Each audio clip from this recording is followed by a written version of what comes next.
Tertullian concerning the public spectacles.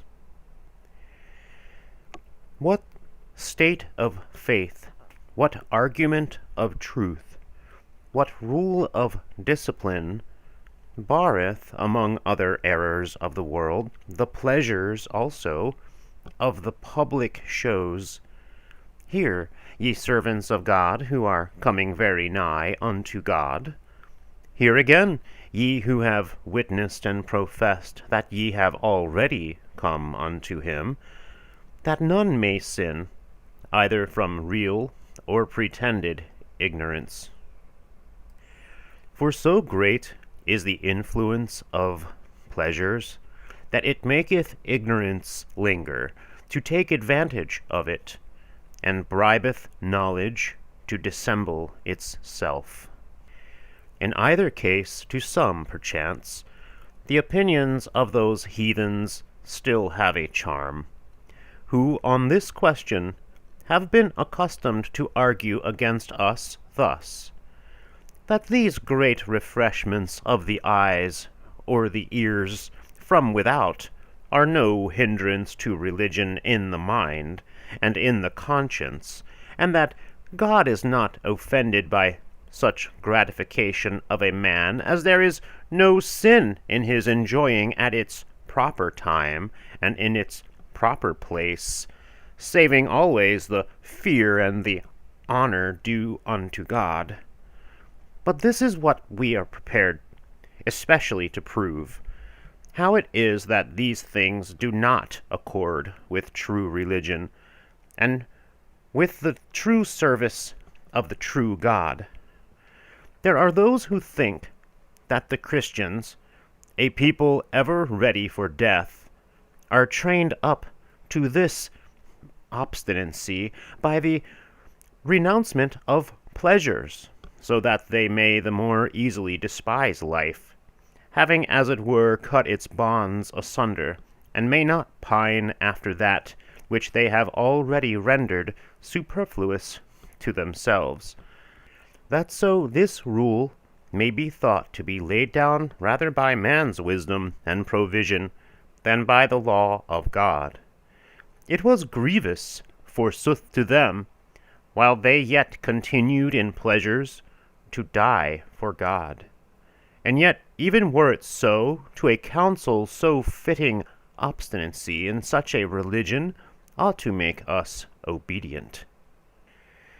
But besides, there is not a man who putteth not forth this pretense likewise, that all things were formed by God, and given unto man, as we teach, and so are good, as coming all from a good author, that among such are to be reckoned all those by which the public shows are furnished, the horse, for instance, and the lion, and the powers of the body, and the sweet music of the voice, that therefore nothing can be deemed foreign from, nor hateful to God, which is a part of his own creation, and that must not be reckoned as a sin, which is not hateful to God, because not foreign from him.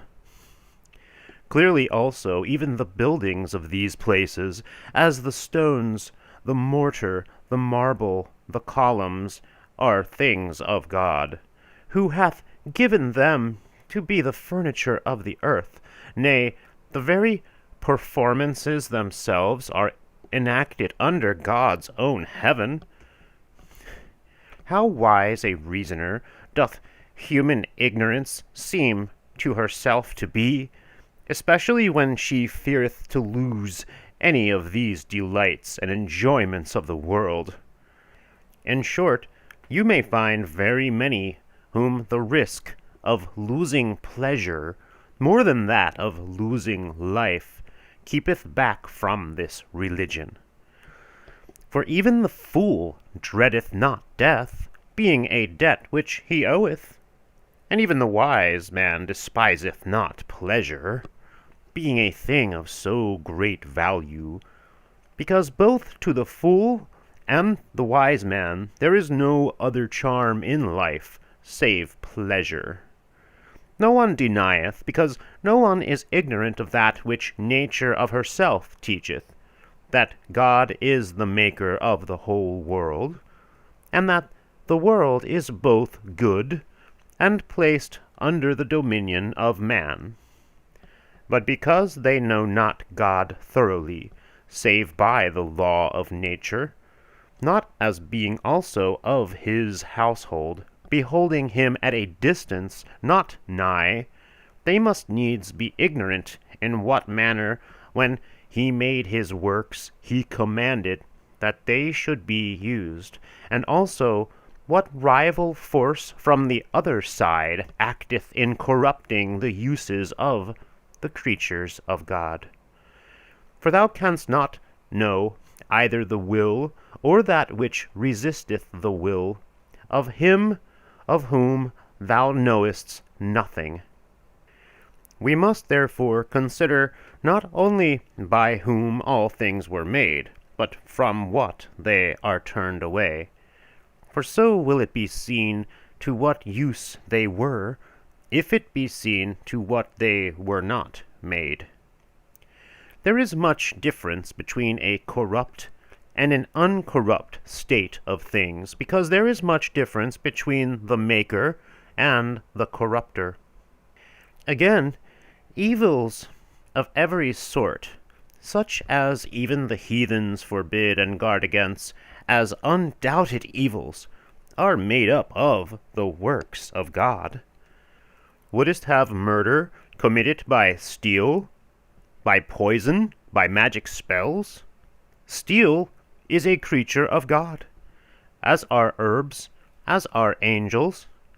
And yet did the Maker provide these things for the death of man?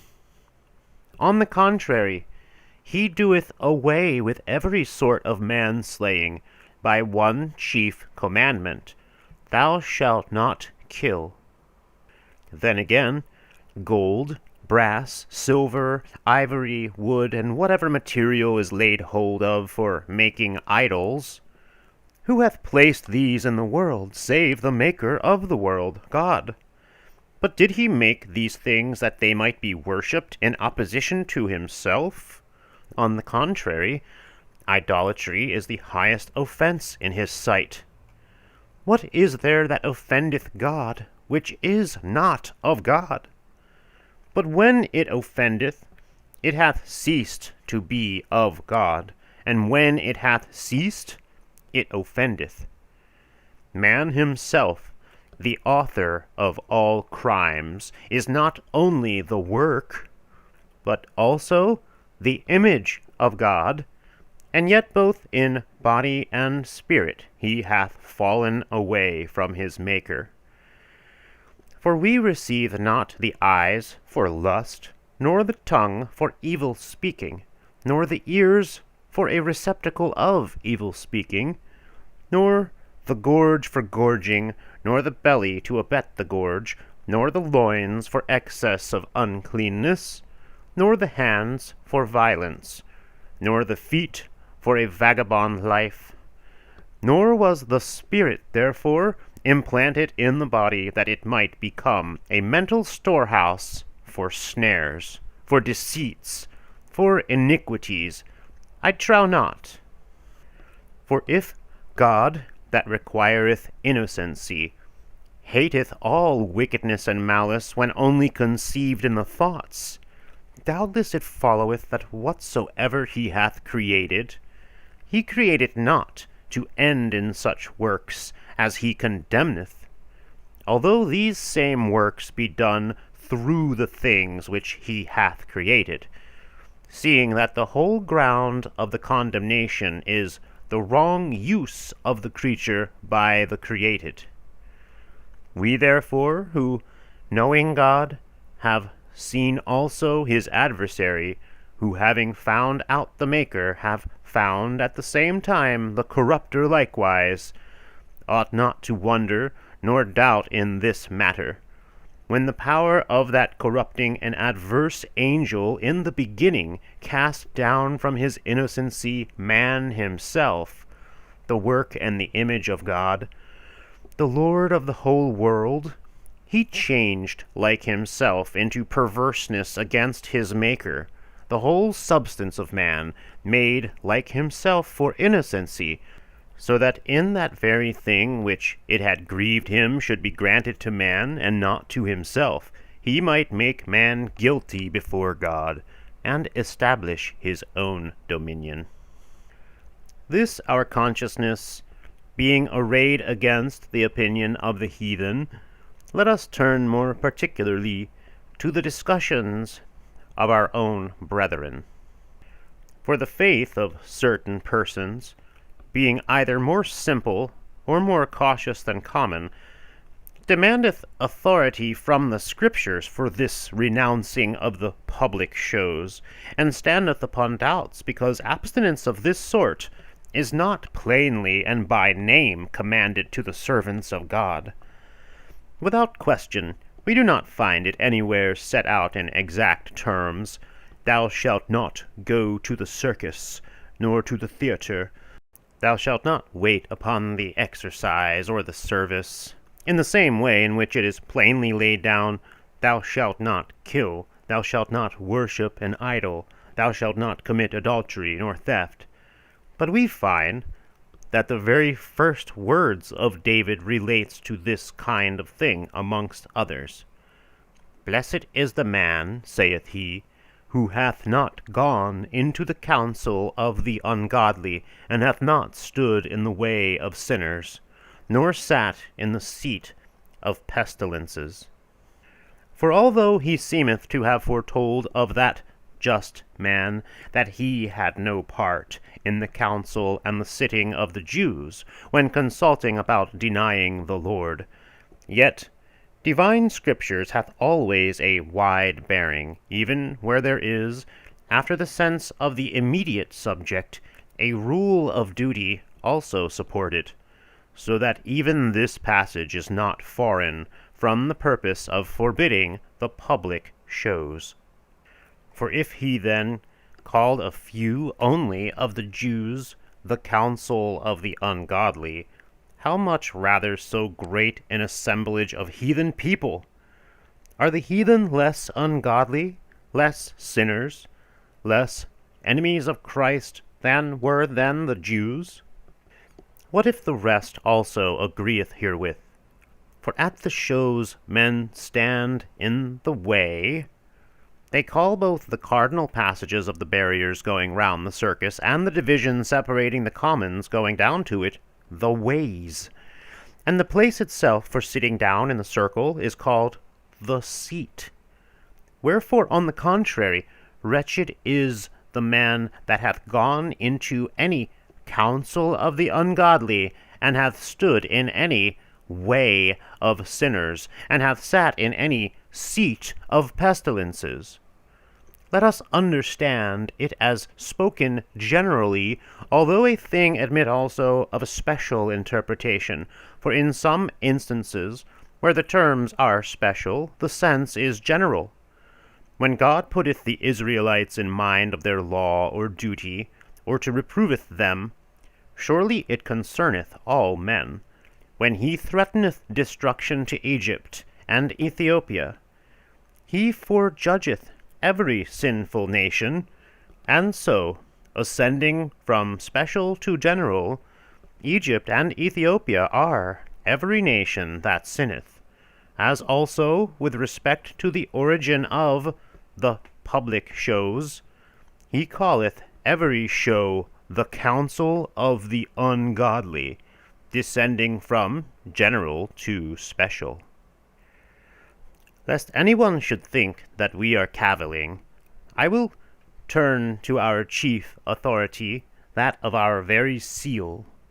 When having entered into the water, we profess the Christian faith according to the words of its own appointment. We bear witness with our mouth that we have renounced the devil, his pomp, and his angels. Now what will be the chief and principal thing in which the devil and his pomp and his angels are accounted to be? What but idolatry? From whence, so to speak, for I shall dwell no longer on this point, cometh every unclean and evil spirit. Wherefore, if it shall be proved that the whole apparatus of the shows consisteth in idolatry, without doubt it will be already determined that the renouncement which we profess at our washing pertaineth to the shows also, which are put in subjection to the devil and his pomp and his angels, to wit, through idolatry. We will declare the origin of each, in what cradles they have grown up in the world. Next, the titles of some, by what names they are called. Next, the equipments, with what superstitions they are fitted out. Then, the places, to what patrons they are dedicated.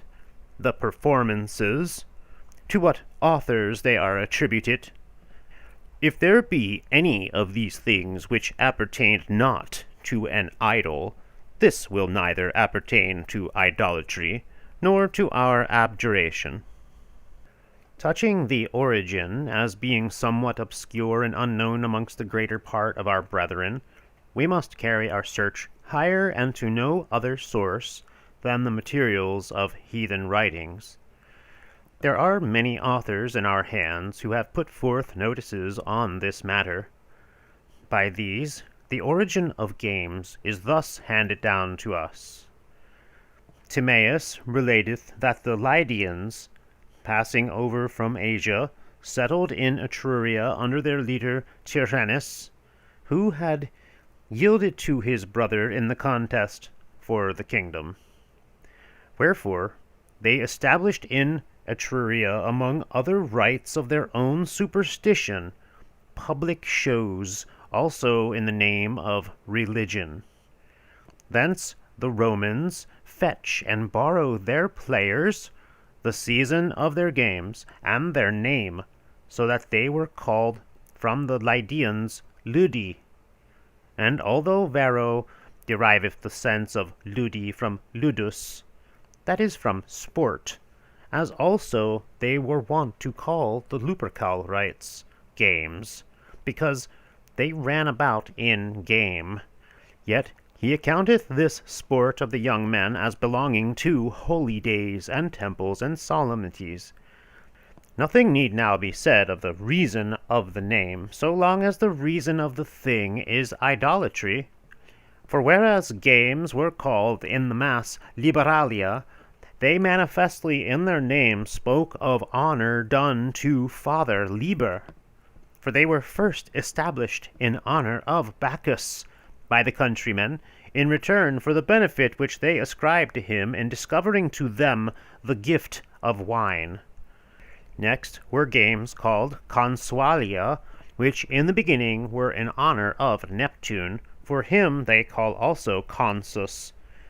After that, a certain Romulus appointed the Equirria in honor of Mars, though they claim the consualia also for Romulus, because he dedicated them to Consus, the god, as they will have it, of counsel, to wit, that counsel whereby he devised at that time the rape of the Sabine virgins as wives for his soldiers. A righteous counsel truly, and even at this day a thing just and lawful in the eyes of the Romans themselves. I would not say in the eyes of God, for this also helpeth to stain the origin, so that thou canst not deem that good which took its rise from evil, from shamelessness, from violence, from hatred, from a fratricide, from a son of Mars as its author. And at this day there is in the circus, at the head of the course, an altar to this Consus, buried under the ground, with an inscription to this effect: Consus, Lord of Counsel, Mars of War, the Lares of the inmost chambers. At this altar the public priests sacrifice on the nones of July, the priest of Romulus, and the virgins on the 12th day before the calends of September. Next, this same Romulus established games for Jupiter Feretrius on the Tarpeian hill, which Piso saith were called the Tarpeian and the Capitoline games. After him, Numa Pompilius did the same for Mars and Rubigo, for they feigned that even rust was a goddess. Next, Tullus Hostilius, then Ancus Marcius, and the rest. Who they were, and how many, that one after another established games, and in honor of what idols, is set forth in Suetonius Tranquillus, or those from whom Tranquillus had his story. But this will be enough to convict the origin of idolatry. To this testimony of ancient times is added that of the posterity following in its turn, showing the character of the origin on the very face of the titles used in the present day, by which it is stamped upon them to what idol and to what superstition the games of either sort were distinguished as belonging. For the Megalensian, the Apollinarian, the Cerealian also, and the Neptunalian, the Latiarian, and the Floralian are celebrated in common. The rest of the games owe their superstitious observance to the birthdays and other solemn days of kings, and public successes, and municipal festivals, among which the exhibitions enjoined by wills pay funeral honors to the memories even of private men, and this too according to ancient custom. For from the very beginning the games were reckoned of two sorts, the sacred and the funereal, in honor, that is, of the gods of the nations and of the dead. But as touching idolatry, it maketh no difference to us under what name and title it is, so long as it appertaineth to the same spirits which we renounce, although dead. They may pay honors to their gods, just as well as they pay them to their dead. The real nature of the two cases is the same.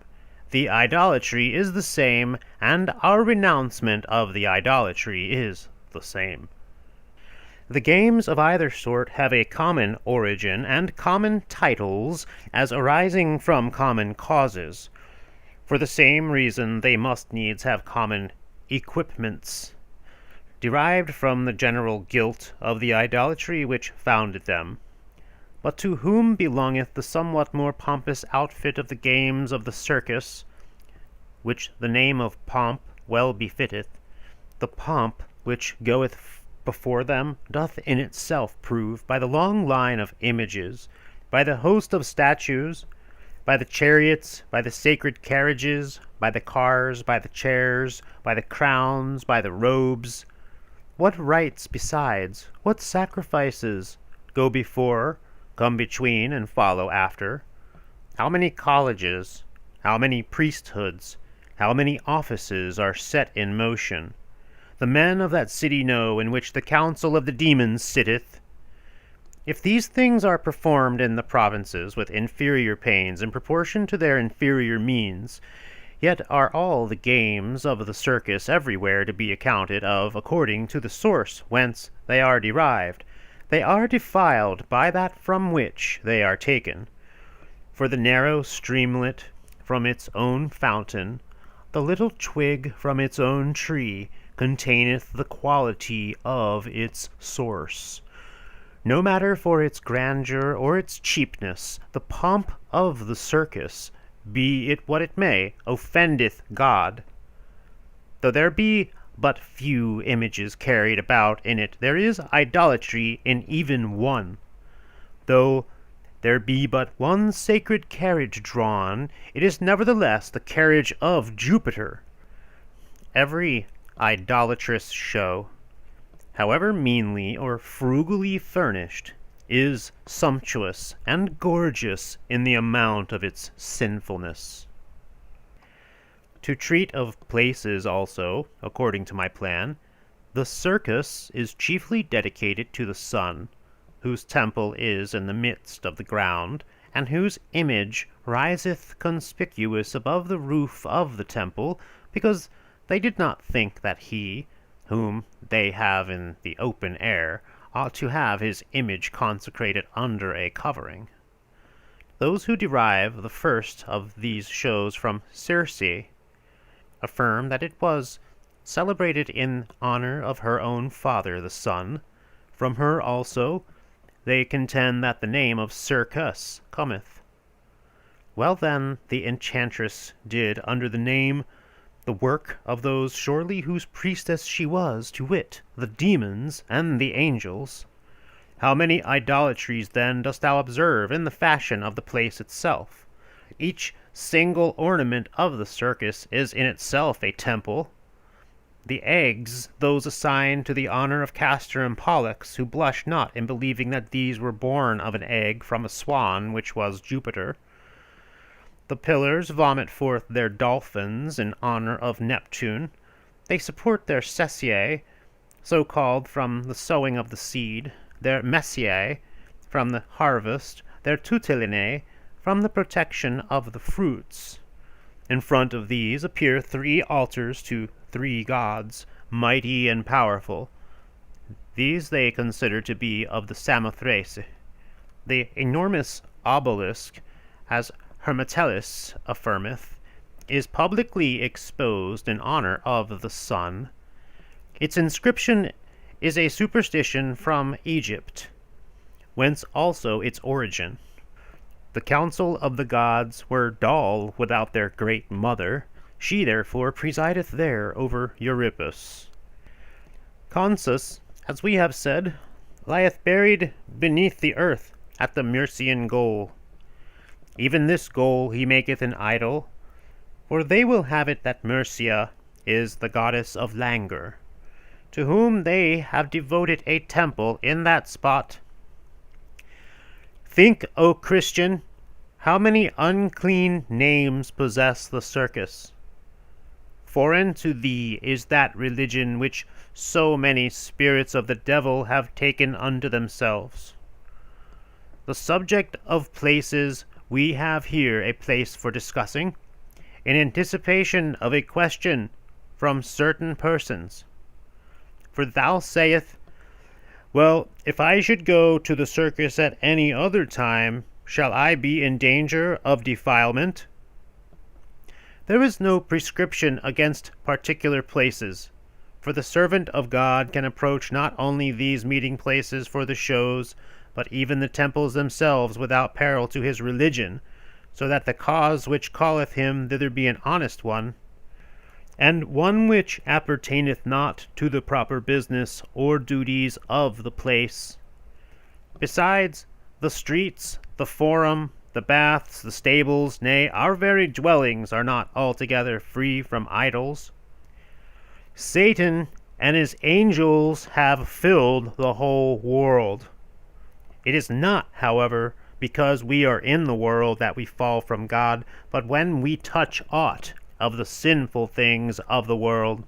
Wherefore, if I enter the Capitol, or the temple of Serapis as a sacrificer or a worshipper, I shall fall from God, as also if I enter the circus or the theater as a spectator. It is not the places in themselves that defile, but the things which are done in the places, by which we have argued that the places are themselves defiled. They are defiled by the defiled. It is for this reason that we declare to whom such places are dedicated, that we may show that the things which are done in those places appertain to those to whom the places are dedicated. Now, for the performances wherewith the games of the circus are exhibited.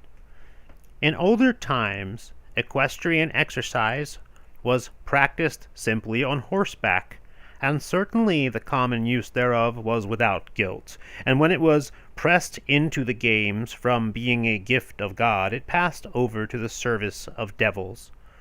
Wherefore this department is assigned to Castor and Pollux, to whom Stesichorus teacheth that horses were given by Mercury.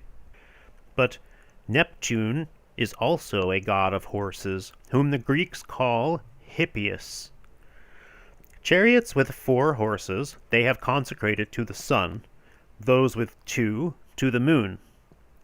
Verily also, first to his chariots Erichthonius dared to yoke 4 horses, and on rapid wheels upborne to ride a victor. Erichthonius, the son of Minerva and Vulcan, engendered too by mishap upon the earth, is a devilish monster, yea, a very devil himself, and not a serpent. But if Trochilus of Argos be the inventor of the chariot, he hath consecrated this his work to Juno, the guardian of his country. If Romulus first showed at Rome the carriage with 4 horses, methinks he also is enrolled among the idols, if he be the same as Quirinus. Chariots, being by such inventors brought into use, with good reason cause the charioteers also to be clothed in the colors of idolatry. For at the first there were 2 horses only, white and red. The white was sacred to the winter, because of the white snow, the red to the summer, because of the redness of the sun.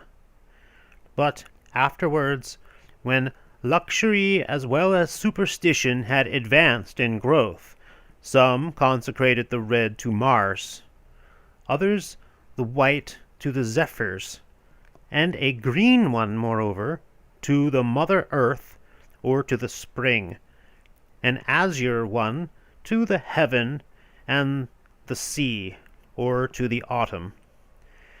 But seeing that every sort of idolatry is condemned of God, surely this also is condemned, which is the unhallowed offering to the elements of the universe.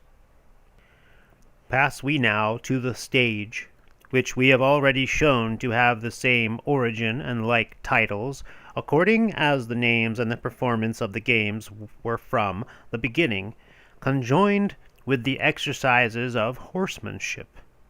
The equipments also are of the same sort in that department which belongeth to the stage. For men go from the temples and the altars, and that unhappy scene of incense and blood, amid pipes and trumpets, and with those 2 most filthy masters of funeral rites and sacrifices, the undertaker and the soothsayer. Wherefore, as from the origin of games we pass to the games of the circus, so now we bend our course to the plays of the stage, beginning with the evil of the place. The theatre is especially the shrine of Venus. In fact, it was in this shameful manner that this sort of performance came up in the world. For the censors were often wont to destroy in their very birth the theatres more than any other thing, consulting for the morals of the people, as foreseeing a great peril accruing to them from licentiousness. So that from this very fact their own opinion, which maketh for us, may serve as a testimony to the Gentiles, and this precedent of even a human rule of duty may serve to strengthen our own.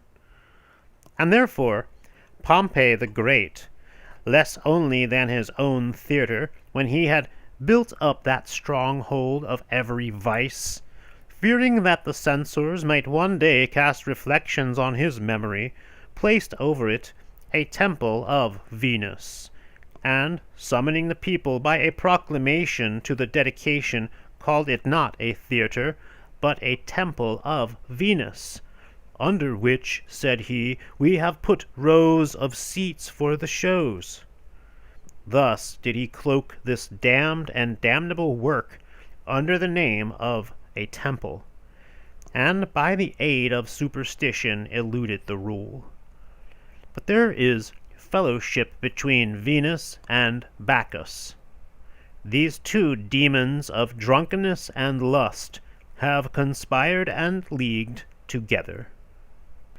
Wherefore the theatre of Venus is also the house of Bacchus. For they called by the special name Liberalia others also of the sports of the stage, besides those which are consecrated to Bacchus, as there are also the Dionysia among the Greeks, those namely which were instituted by Bacchus. And clearly the patronage of Bacchus and of Venus is likewise over the performances of the stage. Whatever there be peculiar and proper to the stage with respect to the dissoluteness and postures of the body, they consecrate to the soft nature of Venus and of Bacchus, the one dissolute through her sex, and the other through his wantonness. While such things as are done by the voice, by music, by wind and stringed instruments, have for their patrons Apollos, and Muses, and Minervas, and Mercuries. Thou must hate, Christian, those things the inventor whereof thou canst not but hate. We would now subjoin somewhat concerning the performances, and the things the inventors whereof we detest even in their names. We know that the names of the dead are nothing, as are their images. But we are not ignorant who those are that, when the images are set up under these names, work and rejoice, pretend to a divine nature, namely wicked spirits, demons. We see, therefore, that the performances also are dedicated to the honor of those who occupy the names of the inventors, and are not free from idolatry, seeing that even those who instituted them are on that account esteemed gods. Indeed, as concerning the performances, we ought to have taken our rule from an earlier source, and to have said that the demons, from the beginning, providing for themselves, among other appurtenances of idolatry, the defilements also of the shows, whereby they might draw away man from God, and bind him to their own service, inspired him also with the genius for this sort of handiwork. For that which was to belong to them would not have been provided by any others, nor would they at the time have brought them into the world by means of any other men than those very persons in whose names, images, and histories they had, with the view of trafficking for themselves, set up the cheat of a consecration. To proceed in order, let us enter upon an examination of the agonistic games likewise. Their origin is akin to that of the games aforementioned, wherefore these also are either sacred or funeral institutions, and consecrated either to the gods of the nations or to the dead. Hence their titles, the Olympian, which at Rome are the Capitoline, to Jupiter, likewise the Nemean to Hercules, the Isthmian to Neptune, the rest of the games to the dead. What wonder, then, if idolatry defile the equipments of the games with its profane crowns, with its presiding priests, with its collegiate ministers, and lastly, with the blood of bulls itself. Let me add also, as touching the place, used as it is as the commonplace, in the stead of a college of the arts, of the Muses, and of Minerva, and of Apollo, of Mars likewise, by means of the battle and the trumpet, they strive to imitate the circus in their stadium, which in fact is itself also a temple of that idol whose solemn rites it celebrateth. Moreover, the rites of their castors, their Herculeses, and their Mercuries have brought gymnastic performances also into practice. It remaineth to consider the spectacle, the most acceptable to the most illustrious. It is called a service from the office performed, since office is another word for service, and the ancients considered that in this spectacle they performed an office towards the dead. After that, they had tempered it by a more humanized cruelty, for formerly, since it was believed that the souls of the dead were propitiated by human blood, they bought and sacrificed during their funeral rites captives or slaves of bad description. Afterwards, it was thought fit to disguise this impiety under the cloak of pleasure.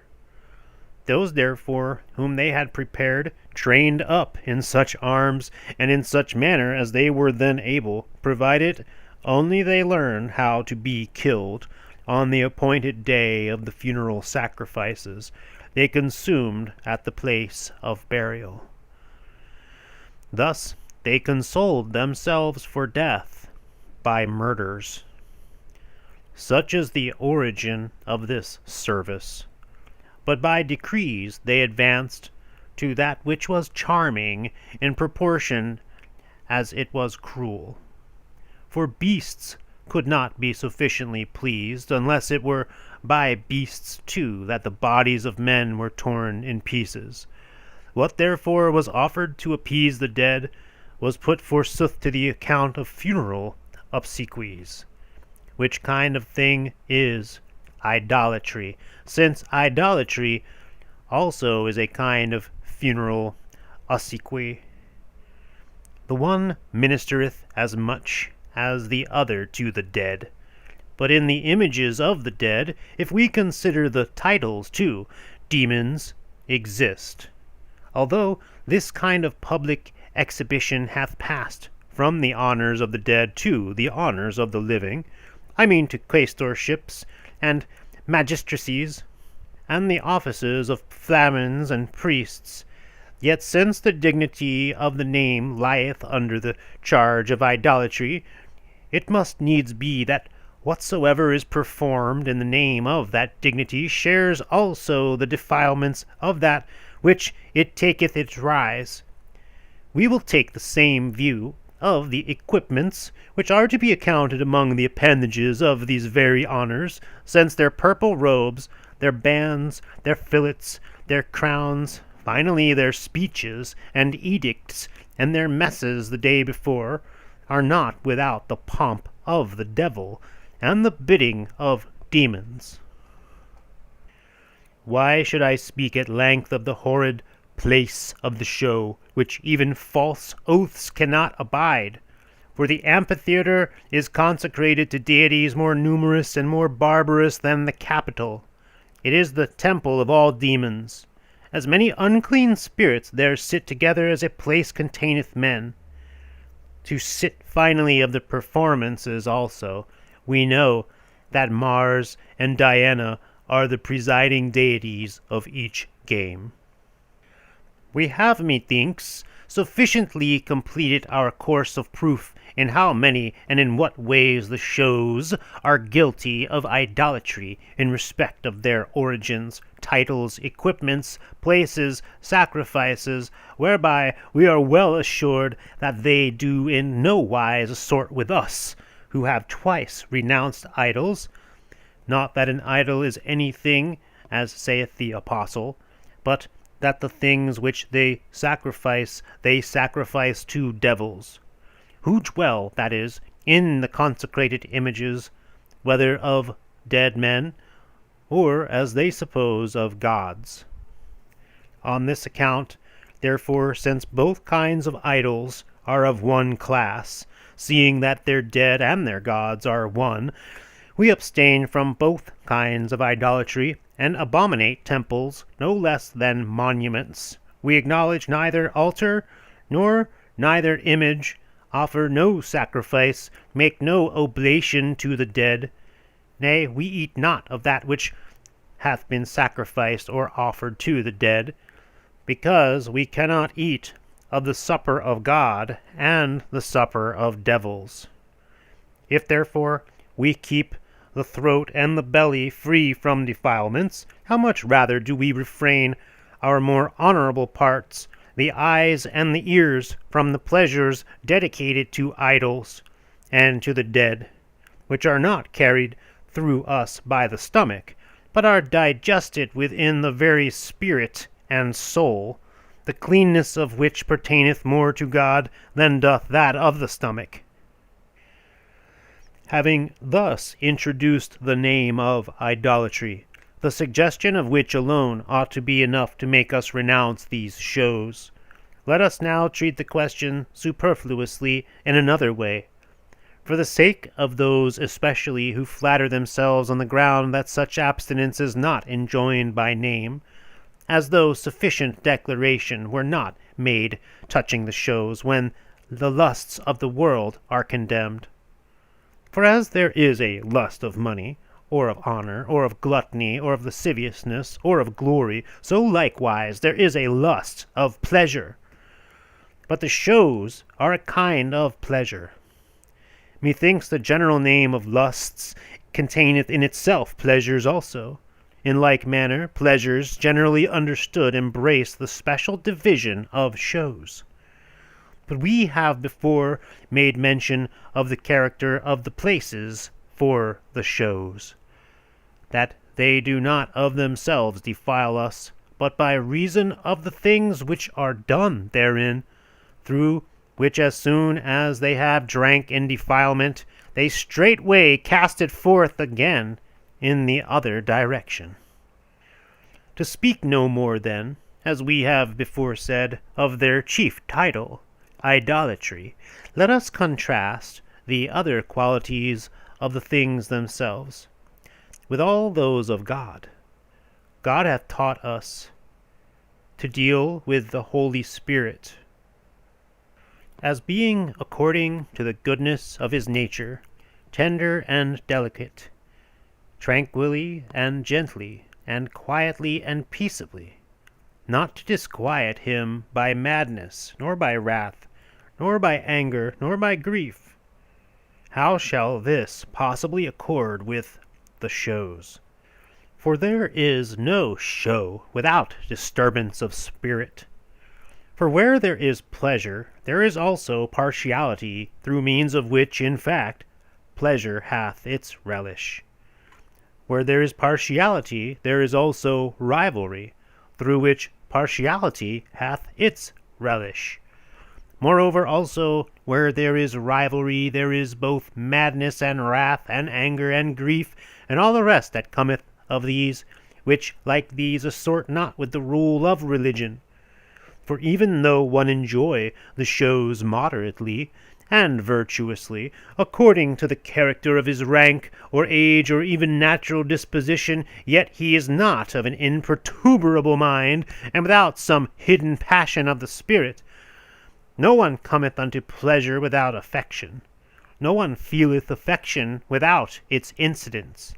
These very incidents are the incitements of the affection, but if the affection faileth, there is no pleasure, and he is now guilty of trifling in going thither where he gaineth nothing.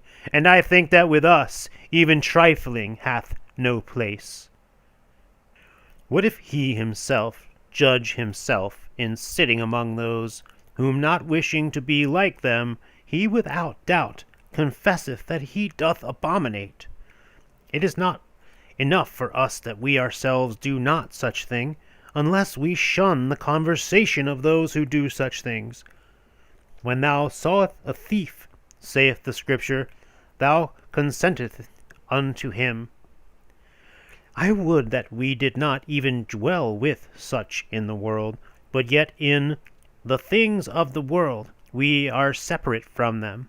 For the world is of God, but the things of the world are of the devil. When therefore madness is forbidden us, we are prohibited every show, even the circus, where madness peculiarly presideth. Behold the people coming to the show, already full of madness, already tumultuous, already blind, already agitated about their wagers. The praetor is too slow for them. their eyes are ever rolling with the lots within his urn. Then they are in anxious suspense for the signal.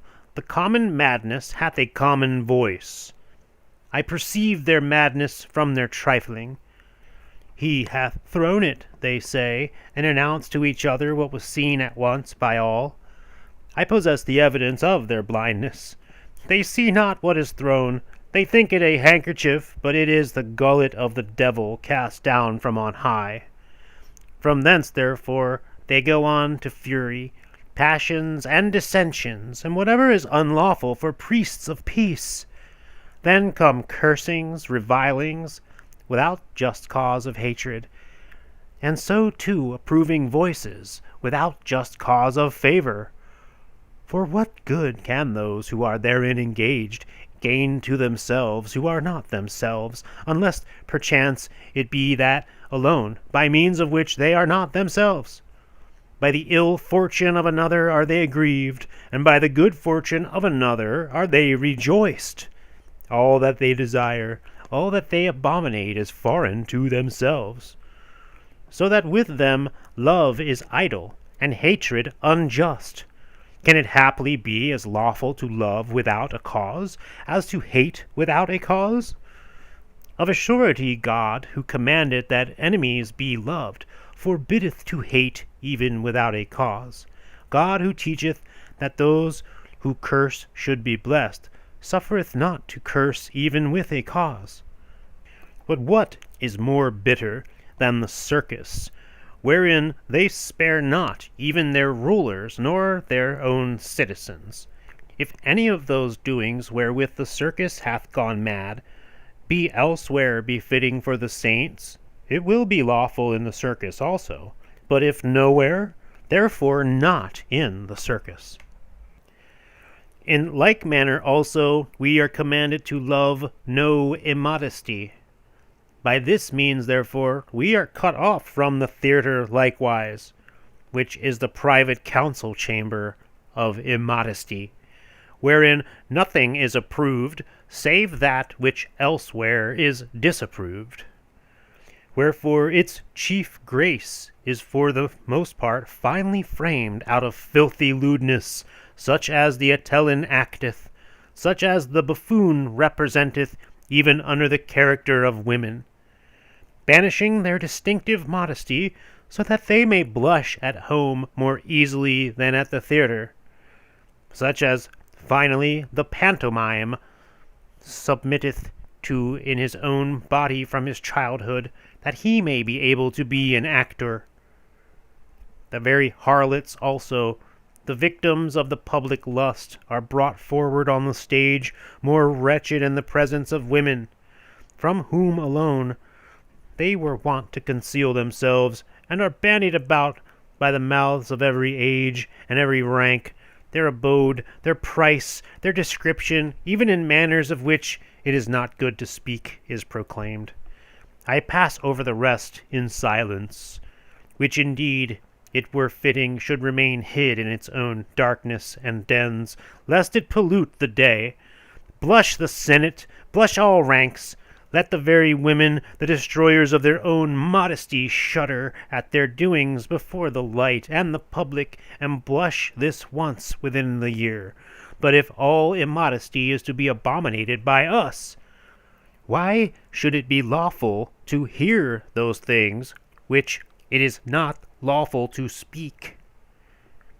When we know that even foolish jesting and every vain word is judged by God, why in like manner should it be lawful to behold the things which it is sin to do? Why are those things which, when coming forth from the mouth, defile the man, thought not to defile the man when entering in by the eyes and the ears, seeing that the eyes and the ears wait upon the spirit, and one cannot be presented clean whose attendants are unclean? Thou hast therefore in the prohibition of immodesty the prohibition of the theatre also. But if we despise likewise the teaching of this world's learning, as being accounted foolishness before God. We have here a sufficient rule concerning those kinds of shows, also, which by means of the writings of this world make up the plays or the games of the stage. But if tragedies and comedies are the originators of crimes and lusts, bloody and lascivious, impious and extravagant, that which commemorateth a thing atrocious and vile is itself in no wise better. That which is rejected in the doing ought not to be listened to in that recital. But if thou contendest that the race course is even named in the Scriptures, thou shalt have that indeed granted. But thou wilt not deny that the things are unfit for thee to behold which are enacted in the race course, the blows and the kicks and the buffets, and all the wantonness of the hand, and all the battering of the face of man, that is, of the image of God. Thou wilt not approve in any case of vain runnings, and yet vainer shootings and leapings, strength used for an hurtful purpose, and for no purpose, will in no case please thee, nor again the training of an artificial body as overstepping the workmanship of God, and thou wilt hate men who are fattened up because of the idleness of Greece. Moreover, the art of wrestling is a work of the devil. It was the devil who hugged the first human beings to death. The very attendant is the power of the serpent, firm for taking hold, tortuous for binding fast, supple for gliding away. Thou hast no need of crowns. Why seekest thou thy pleasure in crowns? We will now look for a reproof of the amphitheatre from the Scriptures. If we maintain that cruelty, that impiety, that brutality is permitted us, let us go to the amphitheatre. If we be such as we are reported to be, let us delight ourselves with human blood. It is a good thing when the guilty are punished. Who but a guilty man will deny this? And yet an innocent man cannot rejoice in the punishment of another, for it more befitteth the innocent to grieve, because that a man like unto himself hath become so guilty as to be so cruelly punished. But who shall be my warrant that the guilty are always sentenced to the beasts, or whatever the punishment be, so that no violence is done to innocents also, either from the vengeance of the judge, or the weakness of the advocate, or the urgency of the torture? How much better, therefore, is it not to know when the wicked are punished, lest I should know also when the good perish, if indeed there be any savour of good among them? At all events, unconvicted gladiators come to the sports, that they may become the victims of public amusement. But even as respecteth those who are condemned to the sport, what manner of thing is this, that from a lesser fault they go on in the way of correction to be murderers? But this is my reply to heathens. Far be it from my wish that the Christians should be taught at greater length how to hate this show. Although no one is able to describe all these things more completely than myself, unless it be one who is still a spectator, I would rather not complete the tale than call it to mind. How vain, therefore, yea, how desperate is the reasoning of those who, hanging back, doubtless to gain admission for their pleasures, plead that no mention of such abstinence is specially marked out in the Scriptures, which directly forbiddeth the servant of God to mix with assemblages of this kind. I heard lately a new defence of a certain play-lover. The Son, saith he, yea, even God himself is a spectator from heaven, and is not defiled. In truth, the sun carrieth his rays even into the common sewer, and receiveth no pollution, and would that God behold none of the crimes of men, that we might all escape his judgments. But he beholdeth even robberies. He beholdeth also falsehoods, and adulteries, and deceits, and idolatries, and these very shows themselves, and therefore it is that we will not behold them, lest we be seen by him who beholdeth all things. Thou distinguishest, O man, between the accused and the judge. The accused, who is accused because he is seen, the judge, who is the judge because he seeth. Do we therefore give our minds to madness beyond the boundaries of the circus also, and bend our thoughts to immodesty beyond the doors of the theatre, and to insolence beyond the race-course, and to merciless cruelty beyond the amphitheatre, because God hath his eyes also beyond the chambers, and the tiers, and the curtains? We do err. In no place and at no time is that excused which God condemneth. In no place and at no time is that lawful which is not lawful at all times and in all places. Herein is the perfectness of truth, and hence the complete subordination and the uniform reverence and the constant obedience which is due to it, that it changeth not its opinion, nor varieth its judgment. That which in real truth is either good or bad cannot be otherwise, but all things are determined by the truth of God.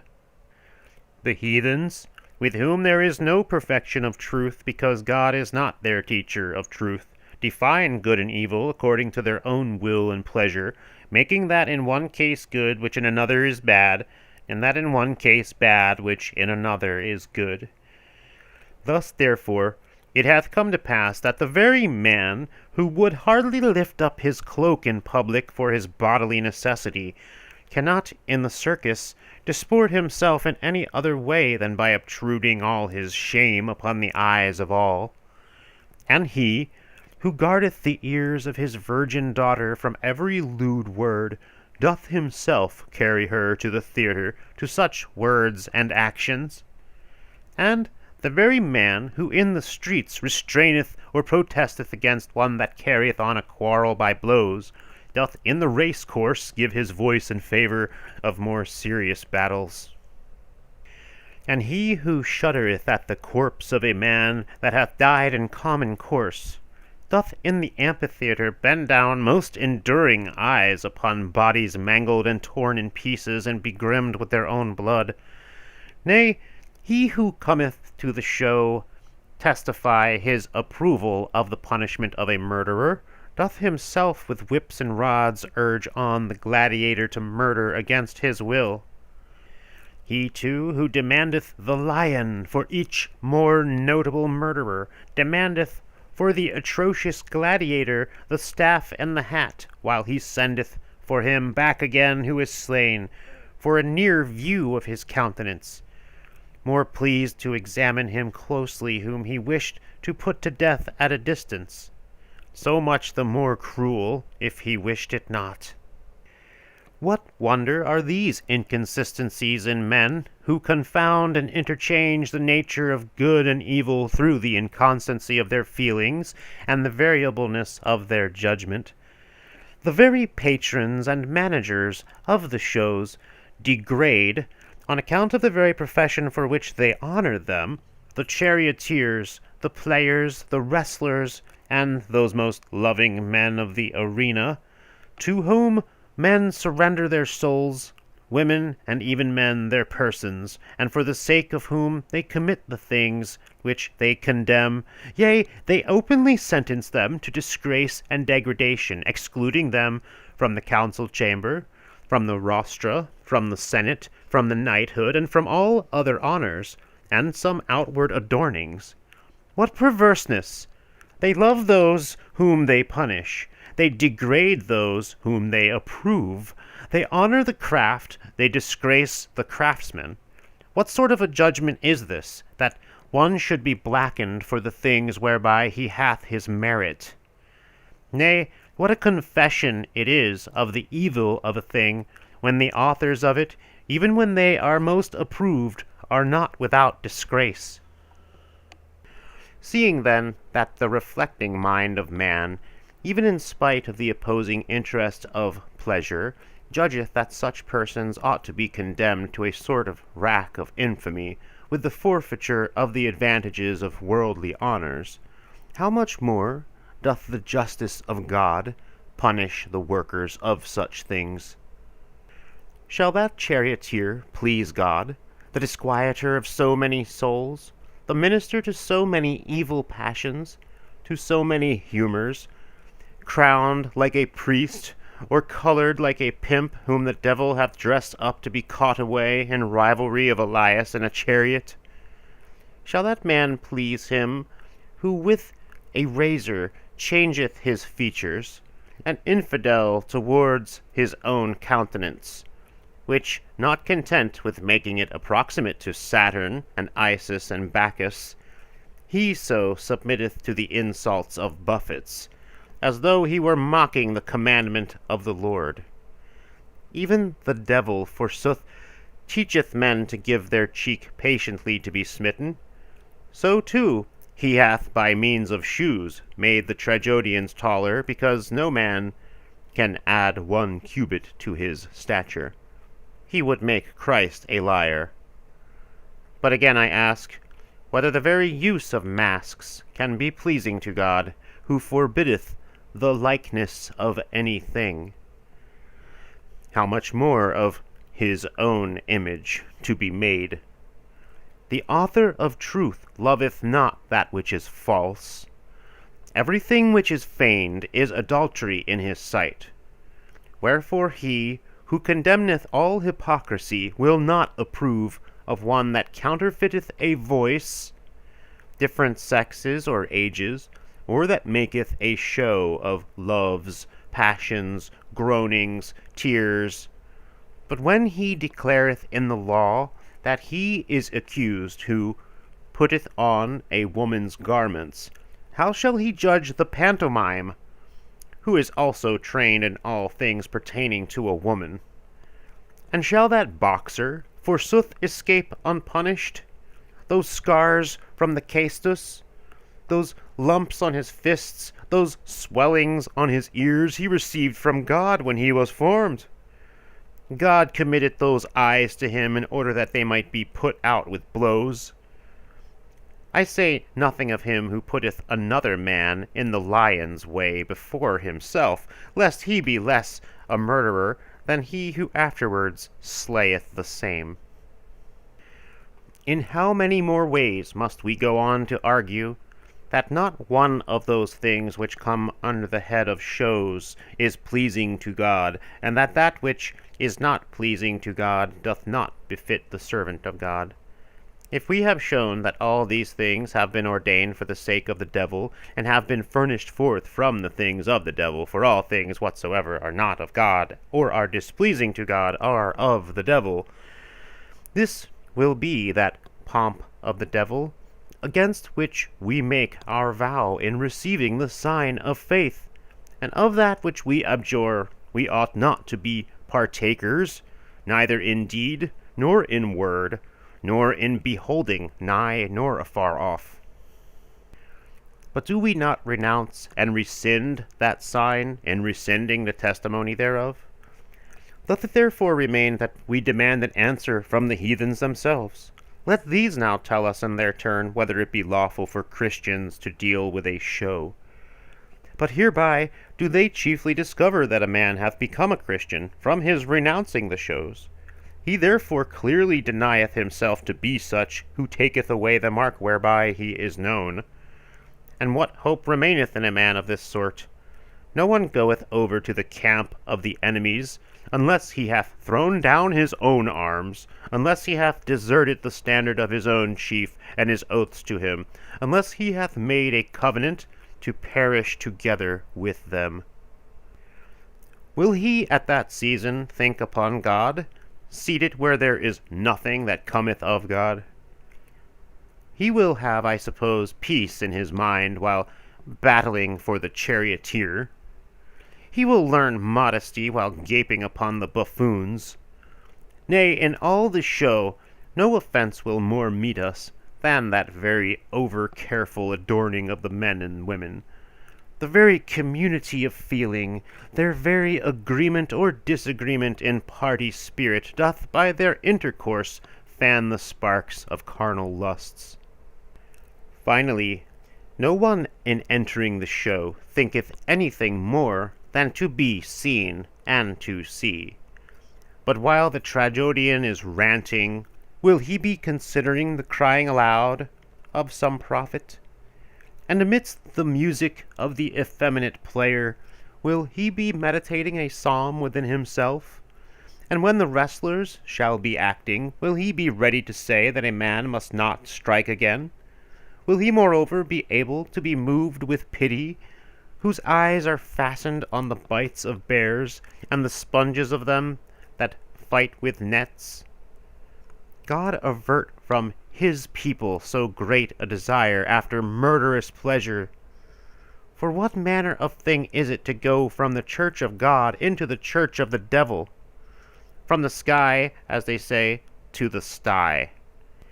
To weary afterward, in applauding a player, those hands which thou hast lifted up to God, to give thy testimony for the gladiator out of the mouth, with which thou hast uttered Amen to that holy thing, to say for ever and ever to any being whatsoever, save to God and Christ. Why may not such men be in danger of devils entering into them? For the case hath happened, the Lord is witness, of that woman who went to the theatre, and returned thence with a devil. Wherefore, when the unclean spirit in the exorcism was hard pressed because he had dared to attack a believer, he boldly said, And most righteously I did it, for I found her in mine own place. It is well known also that there was shown to another in her sleep, on the night of the day in which she had heard a tragedian, a linen cloth upbraiding her with that tragedian by name, and that this woman at the end of 5 days was no longer in the world. How many other examples also have been furnished in those who by communion with the devil in the shows have fallen away from the Lord? For no man can serve 2 masters. What communion hath light with darkness? What hath life with death? We ought to hate these assemblies and meetings of the Gentiles, were it only that the name of God is there blasphemed, that the lions are there every day called for against us, that it is thence that persecutions are decreed, thence that temptations are sent forth. What wilt thou do when discovered in this estuary of impious voices? Not that thou canst suffer anything there from men, no one knoweth thee for a Christian, but think what becometh of thee in heaven.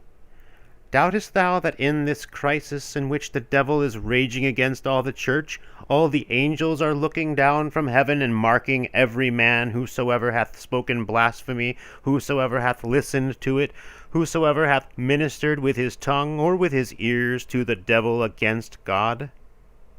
Wilt thou not then flee from these chairs of the enemies of Christ, this seat of pestilences, and the very air which resteth upon it, defiled with the voices of the wicked? It may be that sweet things are there, and such as be pleasing and sincere, and some which are even good. No one mixeth poison with gall and hellebore, but throweth in the evil thing amidst seasoned dainties, and things of exceeding sweet savour. So also, whatsoever deadly thing the devil contriveth, he mixeth with the things of God, such as are most pleasing and acceptable. All things, therefore, which are therein, whether they be brave or honest, or high-sounding or melodious, or refined, account of them forthwith as of drops of honey from a venomous reptile, and deem not thy greediness after pleasure of so much moment as the danger which cometh by its sweetness. On such sweets let his own guests be fattened. The places and the times and the bitter to the feasts are their own. Our feasts, our marriage are not yet. We cannot sit down with them, for neither can they with us. The thing is ordered by turns. Now they are glad, we afflicted.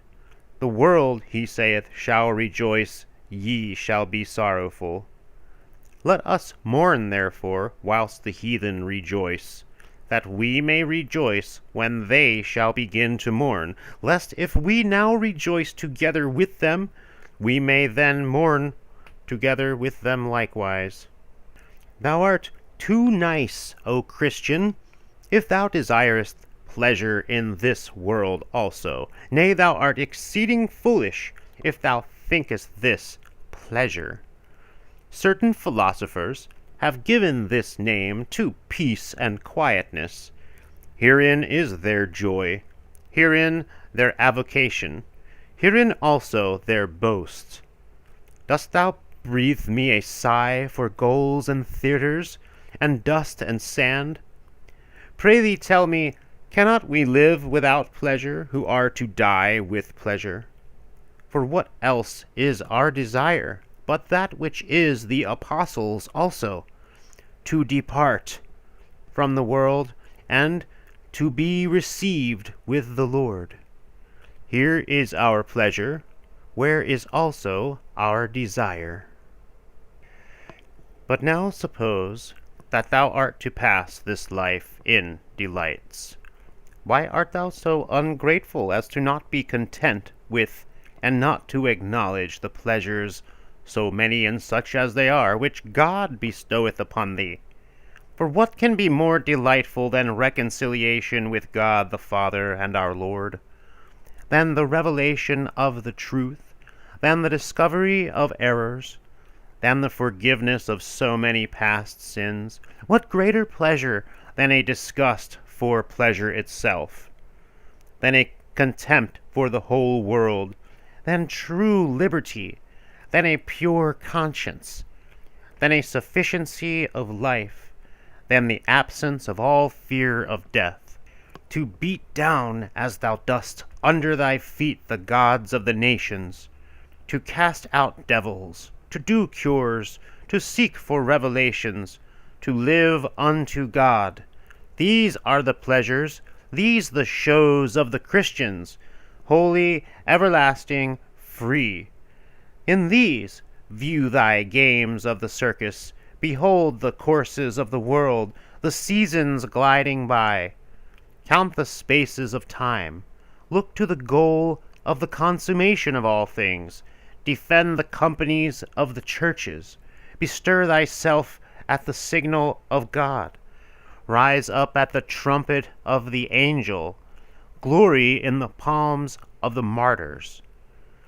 If knowledge, if learning delight thee, we have enough of books, we have enough of verses, enough of sentences, enough also of songs, enough of voices, not fables, but verities, not cunningly wrought, but simple strains. Wouldst thou both fightings and wrestlings? Cases are at hand, not slight, but manifold. Behold, uncleanness thrown down by chastity, perfidiousness slain by faithfulness, cruelty beaten by mercy, wantonness overlaid by modesty, and such are our games, in which we ourselves are crowned. Wouldst thou also somewhat of blood? Thou hast Christ's. But what sort of show is that near at hand? The coming of the Lord, now confessed, now glorious, now triumphant. What is that joy of the angels? What the glory of the rising saints? What the kingdom of the righteous which followeth? What the city of the new Jerusalem? And yet there remain other shows, that last and eternal day of judgment, the unlooked for, the scorned of the nations, when all the ancient things of the world and all that are rising into life shall be consumed in one fire, what shall then be the expanse of the show? Whereat shall I wonder? Whereat laugh? Whereat rejoice? Whereat exult? Beholding so many kings who were declared to be admitted into heaven, with Jupiter himself and all that testify of him groaning together in the lowest darkness. Those rulers too, the persecutors of the name of the Lord, melting amid insulting fires more raging than those wherewith themselves raged against the Christians. Those wise philosophers, moreover, reddening before their own disciples, now burning together with them, whom they persuaded that there was nothing which appertained to God, before whom they affirmed that there were either no souls, or that they should not return again to their former bodies. Poets, too, trembling before the judgment seat, not of Rhadamanthus, not of Minos, but of the unlooked-for Christ. Then will the tragic actors be the more to be heard, because more loud in their cries amidst real affliction of their own.